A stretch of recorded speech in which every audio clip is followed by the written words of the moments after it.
Los Tres Continentes y Tignar Project presentan Como el agua.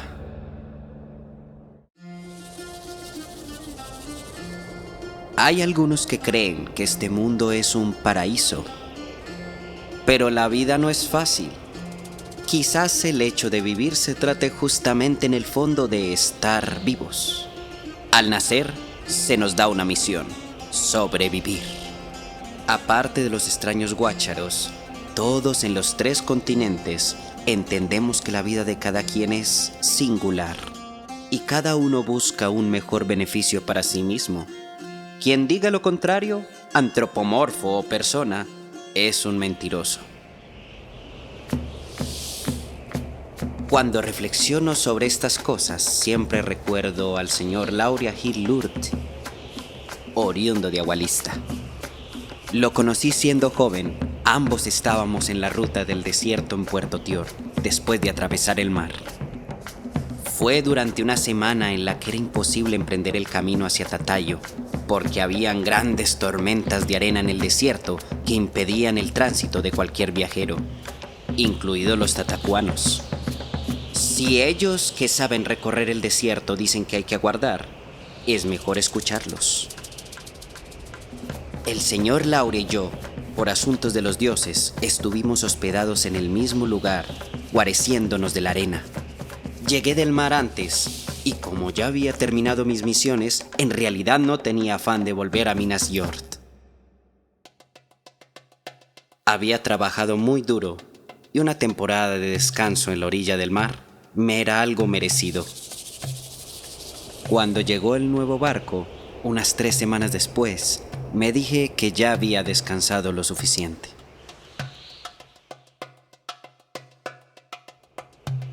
En ese barco venía el señor Lauria y, según me contó después, tenía prisa por entregar un baúl en su ciudad agualista. Sin embargo, todos los que han atravesado el mar saben que es necesario tener un día de descanso en tierra antes de meterse en el camino del desierto. Ahí fue cuando se quedó en mi mismo hospedaje. En la noche nos conocimos tomando un poco de la cerveza rara de los tatacuanos, contándonos nuestras experiencias de viaje. Desde el principio supe que era una persona peculiar y por sus comentarios comprendí que estaba fastidiado de los tatacuanos. No me malinterpreten. Sé que deben estar pensando en cómo es posible que alguien de las minas y alguien de Agualista compartan tranquilamente. Verán, los puertos de tatacuanos son, digámoslo así, neutrales para los viajeros. Todos los que nos encontramos después de un viaje, sean personas, antropomorfos o lo que sea, comprendemos lo que es atravesar el desierto y el mar. Sabemos de la naturaleza inclemente y peligrosa. Lo único en lo que se piensa en esos lugares es en estereotipos. Además, cuando los de acá cruzamos el mar, todos somos de Yor. Poco le importan nuestras diferencias y ciudades a los del gran continente. El caso. Esa noche el señor Lauria me comentó que partiría al día siguiente porque le era urgente entregar el contenido del baúl que llevaba. Recuerdo que le di un consejo gratis y le recomendé que no hablara de eso con cualquiera. A los puertos llegan seres de todo tipo con intenciones desconocidas. Le dije que contó con suerte de hablar conmigo, que era un servidor del pueblo de las minas, en lugar de algún otro ser. El hombre entendió y fue más prudente, claramente. Esa noche nos despedimos y le deseé un muy buen viaje. Sin embargo, al día siguiente el tatacuano dueño del hospedaje donde estábamos nos informó a todos que los viajes habían sido pausados porque las tormentas de arena no daban tregua. Entonces, no le quedó de otra al señor Lauria que esperar una semana más en el hospedaje para su pesar y preocupación.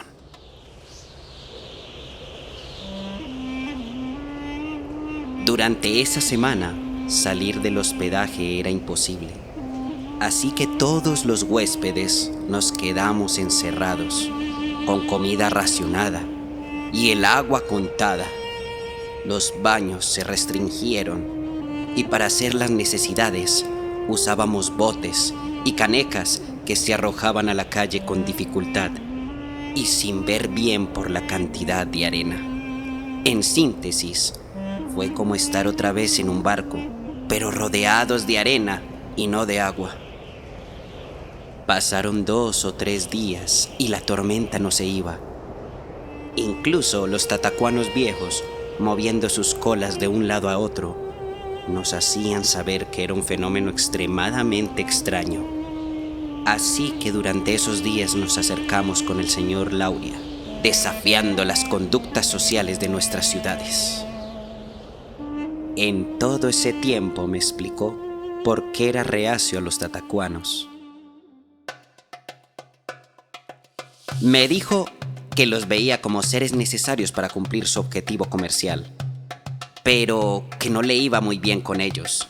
Señaló, recuerdo muy bien, que nos consideraba a los de las montañas personas sucias y malolientes por nuestro estilo de vida y trabajo, pero que la inmundicia que hacían los tatacuanos en alta mar y en los viajes del desierto era incomprensible. Él no entendía eso de enterrar los desechos en la arena, o que hicieran sus necesidades corporales sin ningún pudor en el barco, a la vista de todos. Además, me confesó que lo que más le molestaba del desierto era la falta de agua. En mi vida jamás me había puesto a pensar en el sufrimiento de los de Agualista ante la intemperie del desierto y el mar salado.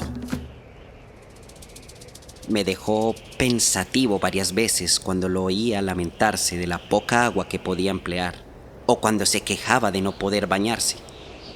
Claro, en su ciudad natal tienen corredores de agua dulce en todos los rincones y sus desperdicios se las lleva la misma agua. De verdad, son seres que no sufren de sed. Para mí, elevan al agua como una deidad, aunque no lo quieran admitir. Por supuesto, yo no me quedaba callado ante sus palabras. Cuando entramos más en confianza, le dije que lo consideraba una persona ingenua, pero genuina, falto de comprensión por las vidas de otros seres. Que juzgara a otro tipo de ser por su estilo de vida, habla mal directamente de los creadores, y es un acto de falta de sensibilidad hacia la vida misma. Cuando le dije eso, recuerdo que se quedó mirando. Se echó a reír y me dijo: «Ustedes, los de las montañas, sí saben echar chistes». Ni le contesté, no vi motivo. Al 5.º día del encierro, todavía no se veía en qué momento iba a parar la tormenta de arena. En el hospedaje empezamos a toser por nuestros propios olores y por la arena que se filtraba. Los tatacuanos, encargados, más acostumbrados a eso, aprovechaban para sacar toda la arena posible en momentos de calma. Pero era una tormenta realmente fuerte. Ese día el señor Lauria me hizo una invitación. Me pidió que hiciera el recorrido hacia Tatayo con él y que de ahí cada quien partiría a su ciudad. Me dijo que le vendría bien compañía en el transporte del baúl por el desierto. A mí, que ya estaba pensando en irme, me pareció buena idea, pero le condicioné a que me diera algo de contenido de lo que llevaba, fuera lo que fuera. Al finalizar el viaje, si bien soy respetuoso y nunca le pregunté el contenido, quería saber qué había dentro y por qué lo llevaba con afán. Me hizo una mueca, pero aceptó. Por fin, al 7.º día, anunciaron el fin de la tormenta. Veíamos el sol otra vez. Con esto, comenzamos el viaje. Cuando nos fuimos del hospedaje, el señor Lauria insultó al que nos atendió. «¡Insolente!», dijo en voz alta. «¡Cómo odio estos sucios lugares!». Escupió adrede el suelo arenoso de la puerta de salida del hospedaje y se fue creyendo que nadie lo había oído o visto. Recuerdo que el tatacuano levantó su cola y caminó vehementemente hacia él, y si no fuera por mí, lo hubiera atacado. Interrumpí su paso, le agradecí todo lo que habían hecho por mí y pedí ignorar al señor Lauria, que era un tipo al que no valía la pena ponerle mucha atención a sus palabras. El tatacuano se tranquilizó y no hizo nada. Quizás fallé en ese momento. Debí dejar que lo amedrentaran un poco. No sé. En el transcurso del viaje, el señor Lauria poco se comunicaba con nuestros guías. De verdad veía a los tatacuanos como sirvientes para un fin, y no como quienes nos estaban ayudando a mantenernos con vida en el desierto. Para ese momento, yo estaba molesto, pero había dado mi palabra de culminar el viaje. Mi tarea era tratar con los tatacuanos durante el trayecto, y bueno, con el tiempo que duré descansando en uno de sus puertos, empecé a entenderlos más a profundidad en sus palabras, sus formas y su temperamento. Sabía que en cualquier momento o ante cualquier ofensa, podían dejar abandonado al señor Lauria en el desierto e irse, incluso sin pago alguno. De modo que durante el camino silencioso, quizás con un poco de delirio por el sol, empecé a pensar en mis opciones. Si el señor Lauria llegase a ofenderlos, me vería en su misma suerte. No podía aceptar eso. A mí me gusta vivir. Me gusta tanto la vida como para morir en el desierto por alguien falto de empatía. Así que en mis charlas con nuestros guías, empecé a ganarme su confianza, esperando cualquier cosa.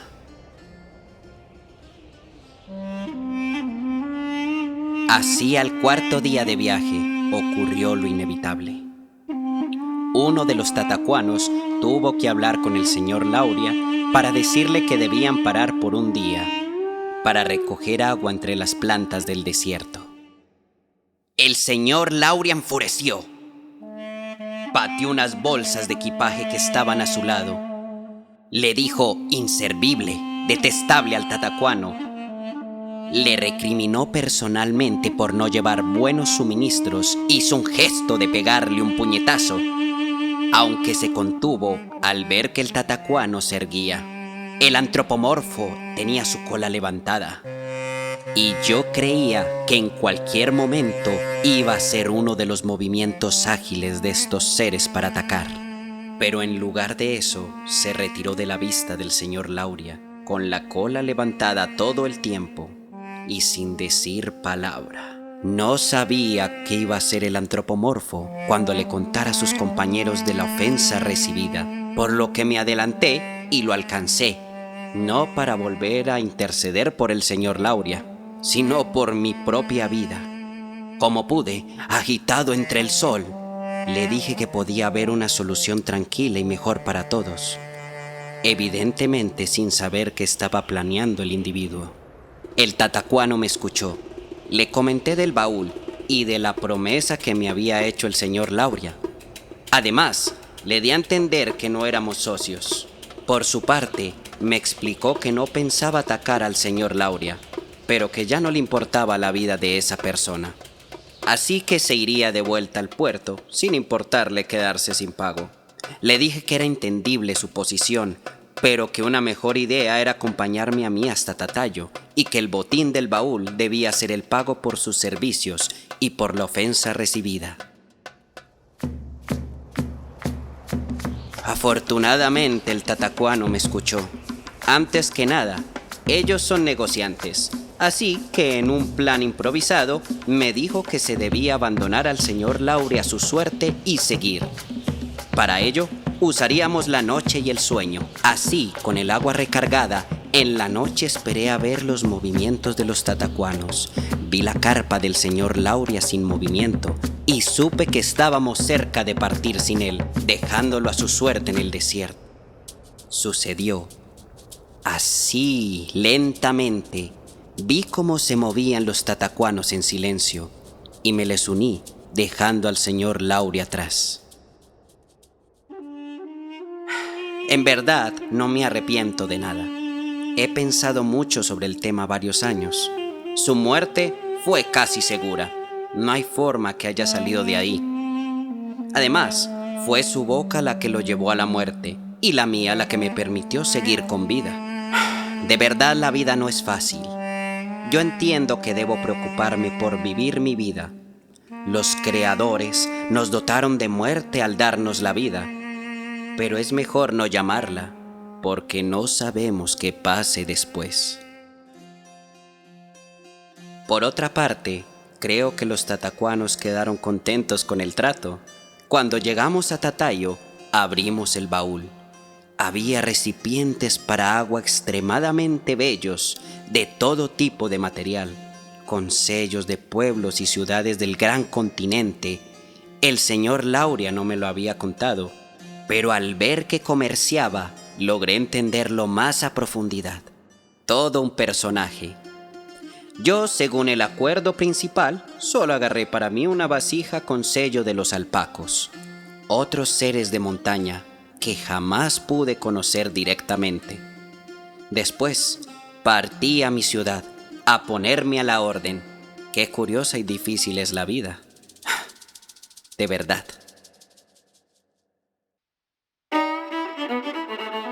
Lo que acabaron de escuchar es una producción de Tignar Project para los 3 continentes. Universo de fantasía de Nito. Todos los derechos reservados al autor. En la narración, Tomás Vélez. Ilustración, Klaus. Musicalización y diseño sonoro, Tignar Project. 2024.